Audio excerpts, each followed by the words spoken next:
अस्य श्रीसूर्यसहस्रनामस्तोत्रस्य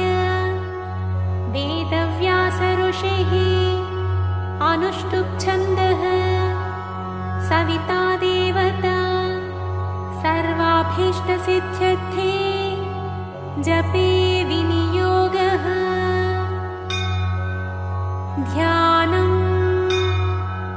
ध्येयः सदा सवितृमण्डलमध्यवर्ती नारायणः सरसिजासनः सन्निविष्टः। केयूरवान् मकरकुण्डलवान् किरीटी हारी हिरण्मयवपुधृतशङ्खचक्रः। स्तोत्रम् ॐ विश्वविद्विश्वजित्कर्ता विश्वात्मा विश्वतोमुखः विश्वेश्वरो विश्वयोनिर्नियतात्मा जितेन्द्रियः कालाश्रयः कालकर्ता कालः कालनाशनः महायोगी महासिद्धिर्महात्मा सुमहाबलः प्रभुर्विभुर्भूतनाथो भूतात्मा भुवनेश्वरः भूतभव्यो भावितात्मा भूतान्तःकरणं शिवः शरण्यः कमलानन्दो नन्दनो नन्दवर्धनः वरेण्यो वरदो योगी सुसंयुक्तः प्रकाशकः प्राप्तयानः परप्राणः भूतात्मा प्रियतः प्रियः नयः सहस्रपात् साधु दिव्यकुण्डलमण्डितः अव्यङ्गधारी धीरात्मा सविता वायुवाहनः समाहितमतिर्दाता विधाता कृतमङ्गलः कपर्दी कल्पपाद्रुद्रः सुमना धर्मवत्सलः समायुक्तो विमुक्तात्मा कृतात्मा कृतिनां वरः अविचिन्त्यवपुश्रेष्ठो महायोगी महेश्वरः कान्तः कामारिराराध्यो नियतात्मा निराकुलः कामः कारुणिकः कर्ता कमलाकरबोधनः सप्तसप्तिरचिन्त्यात्मा महाकारुणिकोत्तमः संजीवनो जीवनाथो जयो जीवो जगत्पतिः अयुक्तो विश्वनिलयः संविभागी वृषध्वजः वृषाकपिः कल्पकर्ता कल्पान्तकरणो रविः एकचक्ररथो मौनी सुरथो रथिनां वरः सक्रोधनो रश्मिमाली तेजो राशिर्विभावसुः दिव्यकृत्तिनकृद्देवो देवदेवो दिवस्पतिः दीननाथो हरो होता दिव्यबाहुर्दिवाकरः यज्ञो यज्ञपतिः पूषा स्वर्णरेता परावरः परापरज्ञस्तरणिरंशुमाली मनोहरः प्राज्ञः प्राज्ञपतिः सूर्यः सविता विष्णुरंशुमान् सदा गतिर्गन्धवहो विहितो विधिरासुगः पतङ्गः पतगस्थाणुर्विहङ्गो विहगोवरः हरियस्वो हर्वितास्वश्च हरिदस्वो जगत्प्रियः त्र्यम्बकः सर्वदमनो भावितात्माभिषग्वरः आलोककृल्लोकनाथो लोकालोकनमस्कृतः कालः कल्पान्तको वह्निस्तपनः सम्प्रतापनः विलोचनो विरूपाक्षः सहस्राक्षः पुरन्दरः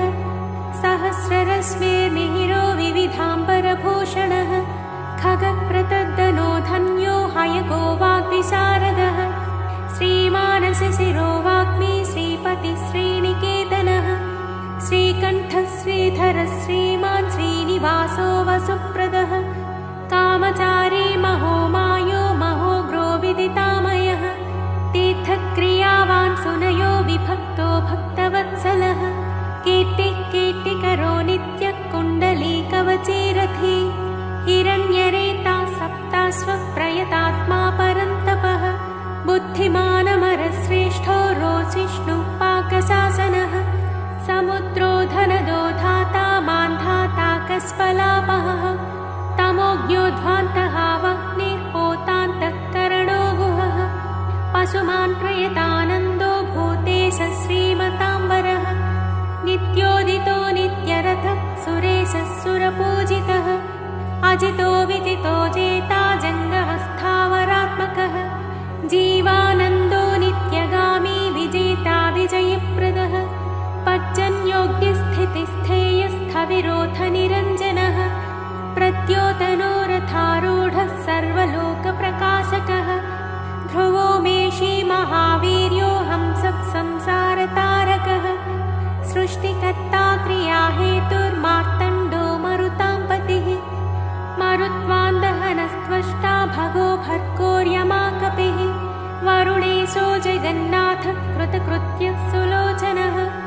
दिवस्वान् भानुमान् कार्यकारणस्तेजसां निधिः असङ्गगामी दिग्मांसुद्धर्मांसुदीप्तदीधितिः सहस्रदीधितित्रज्ञ सहस्रांशुद्दिवाकरः गभस्तिमान् दीधितिमान् स्रग्विमणिकुलद्युतिः भास्करः सुरकार्यज्ञः सर्वज्ञस्तीक्ष्णदीधितिः सुरज्येष्ठः सुरपतिर्बहुज्ञो वचसां पतिः तेजोनिधिर्बृहत्तेजा बृहत्कीर्तिर्बृहस्पतिः अहिमानोचितो धीमानामुक्तः कीर्तिवर्धनः महावैद्यो गणपतिर्धनेशो गणनायकः तीव्रप्रतापनस्तापी तापनो विश्वतापनः कार्तस्वरो हृषीकेशः पद्मानन्दोऽतिनन्दितः पद्मनाभो मृताहारः स्थितिमान् केतुमान्नभः अनाद्यं तोच्युतो विश्वो विश्वामित्रो घृणिर्विराट् आमुक्तकवचो वाग्मी कञ्चुकी विश्वभावनः अनिमित्तगतिश्रेष्ठः शरण्यः सर्वतोमुखः विगाही वेणुरसः समायुक्तः समाक्रतुः धर्मकेतुर्धर्मरतिः संहत्ता संयमो यमः प्रणतातिहरो वायुः सिद्धकार्यो जनेश्वरः नभो विगाहनः सत्यः सवितात्मा मनोहरः हारी हरिर्हरो वायुर्ऋतुः कालानलद्युतिः सुखसेव्यो महातेजा जगतामेककारणं महेन्द्रो विष्णुतस्तोत्रं स्तुतिहेतुः प्रभाकरः सहस्रकरायुष्मान् अरोषः सुखदः सुखे व्याधिः सुखदः सौख्यं कल्याणः कलताम्बरः आरोग्यकारणं सिद्धिर्वृद्धिर्बृहस्पतिः हिरण्यरेता आरोग्यं विद्वान् रत्नो बुधो महान्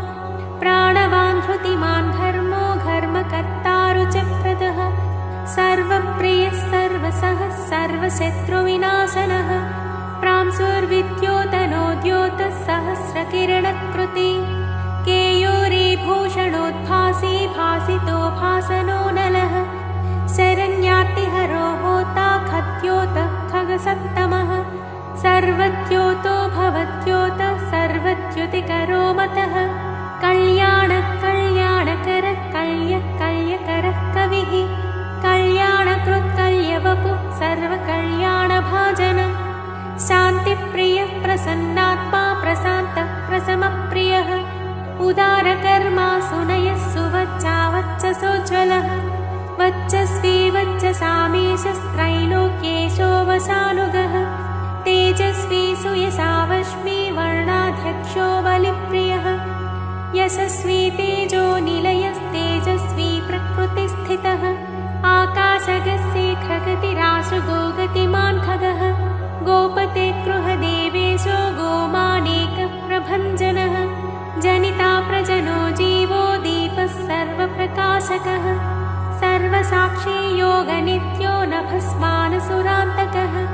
रक्षोज्ञो विज्ञशमनः किरीटी सुमनप्रियः मरीचिमाली सुमतिः कृताभिज्ञविशेषकः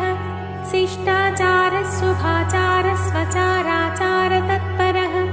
मन्दारो माठरो वेणुक्षुधा पक्ष्मापतिर्गुरुः सुविशिष्टो विशिष्टात्मा विधेयो ज्ञानशोभनः महाश्वेतः प्रियो ज्ञेयः सामगो मोक्षदायकः सर्ववेदप्रगीतात्मा सर्ववेदलयो महान् वेदमूर्तिश्चतुर्वेदो वेदभृद्वेदपारगः क्रियावानसितो जिष्णुर्वरीयां सुरवरप्रदः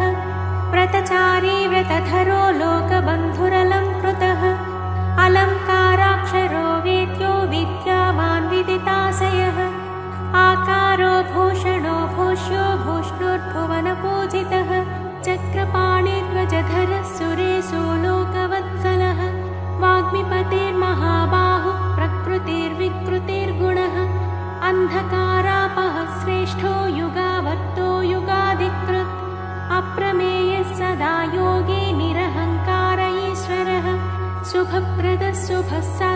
शुभकर्मा शुभप्रदः सत्यवान् श्रुतिमानुच्चैर्नकारो वृद्धिदो नलः बलभृद्बलदो बन्धुर्मतिमान् बलिनां वरः अनङ्गो नागराजेन्द्र पद्मयोनिर्गणेश्वरः संवत्सर ऋतुर्नेता कालचक्रप्रवर्तकः पद्मेक्षणः पद्मयोनि प्रभावानमरप्रभुः सुमूर्तिः सुमतिः सोमो गोविन्दो जगदादिजः पीतवासः कृष्णवासा दिग्वासास्त्विन्द्रियातिगः अतीन्द्रियोऽनेकरूपस्कन्दः परपुरञ्जयः शक्तिमाञ्जलधृग्भास्वान् मोक्षहेतुरयोनिजः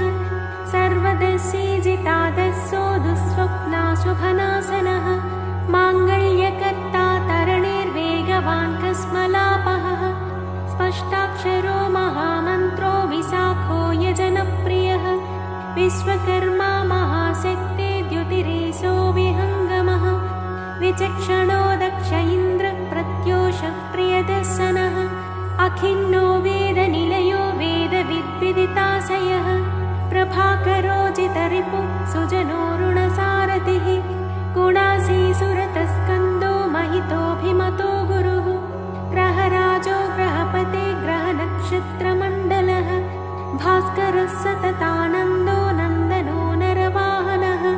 मङ्गलोऽथ मङ्गलवान् माङ्गल्यो मङ्गलावहः मङ्गल्यचारुचरितशीर्णः सर्वव्रतो व्रती चतुर्मुखः पद्ममाली पूतात्मा प्रणतार्तिः अकिञ्चनः सतामीशो निर्गुणो गुणवान् शुचिः सम्पूर्णः पुण्डरीकाक्षो विधेयो योगतत्परः सहस्रांशुः क्रतुमतिः सर्वज्ञः सुमतिः सुवाक् सुवाहनो माल्यदामा कृताहारो हरिप्रियः ब्रह्मा प्रचेता प्रथितः प्रयतात्मा स्थिरात्मकः शतबिन्दुः शतमुखो गरीयाननलप्रभः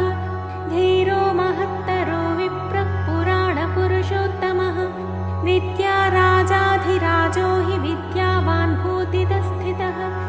अनिद्यस्य वपुः श्रीमान् विपाप्मा बहुमङ्गलः स्वस्थितः सुरथः स्वर्णो मोक्षदो बलिकेतनः निद्वन्द्वो द्वन्द्वः स्वर्गः सर्वगः सम्प्रकाशकः दयालुः सूक्ष्मधिः शान्तिः क्षेमा क्षेमस्थितिप्रियः भूधरो भूपतिर्वक्ता पवित्रात्मा त्रिलोचनः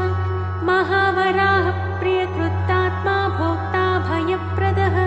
चक्रवर्ती धृतिकरः सम्पूर्णोऽथ महेश्वरः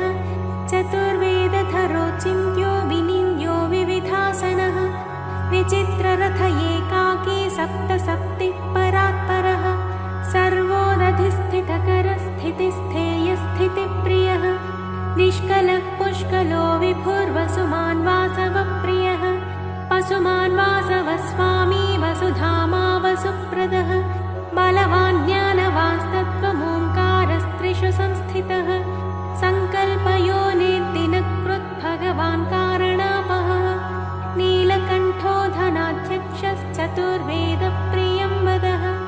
वषट्कारोद्गाता होता स्वाहाकारो हुताहुतिः जनार्दनो जनानन्दो नरो नारायणोऽम्बुदः सन्देहनाशनो वायुद्धन्वी सुरनमस्कृतः विग्रहे विमलो बिन्दुर्विशोको विमलद्युतिः द्युतिमान् द्योतनो विद्युद्विद्यावान् विदितो बली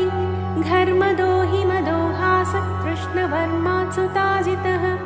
सावित्री भावितो राजा विश्वामित्रो घृणिर्विराट् सप्ताच्चिः सप्ततुरगः सप्तलोकनमस्कृतः सम्पूर्णोऽथ जगन्नाथ सुमनास्नप्रियः सर्वात्मा सर्वकृत्सृष्टिः सप्तिमान् सप्तमी प्रियः सुमेधा मेधिको मेध्यो मेधावी मधुसूदनः अङ्गिरः पतिकालज्ञो धूमकेतुः सुकेतनः सुखे सुखप्रदः सौख्यः कान्तिः कान्तिप्रियो मुनिः सन्तापनः सन्तपनः आतपस्तपसाम्पतिः उमापतिः सहस्रांशुः प्रियकारी प्रियङ्करः प्रीतिर्विमन्युरम्भुद्धः खञ्जनो जगतां पतिः जगत्पिता प्रीतमनः सर्वखर्वो गुहोचलः सर्वगो जगदानन्दो जगन्नेता सुरारिः श्रेयस्करो ज्यायान् महानुत्तम उद्भवः उत्तमो मेरुमेयोऽथ धरणो धरणीधरः धराध्यक्षो धर्मराजो धर्माधर्मप्रवर्तकः रथाध्यक्षो रथगतिस्तरुणस्तनितो नलः उत्तरोनुत्तरस्तापि अवात्कपिरपाम्पतिः